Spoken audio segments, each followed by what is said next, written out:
আসসালামু আলাইকুম everyone, welcome once again to my channel and Facebook page.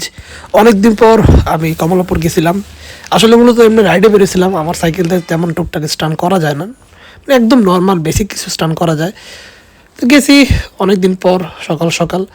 তো আসলে আমি এসআরটি ভাইরে এসআরটি ভাই আপনারা অনেকে চিনেন, তাকে মেসেজ দিয়েছিলাম যে ভাই আপনি আসবেন কি না। তো ভাবছিলাম ভাই আসবে না, কিন্তু সারপ্রাইজিংলি ভাই গিয়ে দেখি ভাই আসছে। তো আপনারা দেখতে পাচ্ছেন যে সালমান ভাই আর হচ্ছে এসআরটি ভাই দুজনে স্টান করতেছে, এই যে বার রাইড মারতেছে আর কি।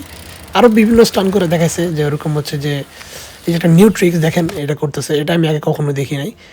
কিছুক্ষণ পর ফাহিম ভাই সালমানের ডাটমোটটা দিয়ে জি টার্ন ট্রাই করতেছিল। দু তিনবার ট্রাই করছে, একবার হয়েছিল যেটা আমি ক্যাপচার করতে পারিনি। বাকি যে কেউ মারছে পুরোপুরি প্রপারলি করতে পারে নাই। আর হাতে জিন্স স্ট্যান্ডার্ডসের এই মেম্বারটা খুবই ইনসিন। ওর সাথে আমি আজকে প্রথমবার দেখা করলাম। ও মাসাল্লাহ খুব ভালো স্টান পারে, মানে খুবই ভালো, আমার খুব ভালো লাগছে ওর সাথে কথা বলে।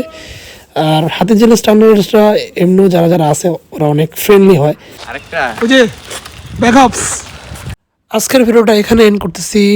আপনাদের যদি ভালো লাগে থাকে তো অবশ্যই আমাকে জানাবেন। No more today. আল্লাহ হাফেজ।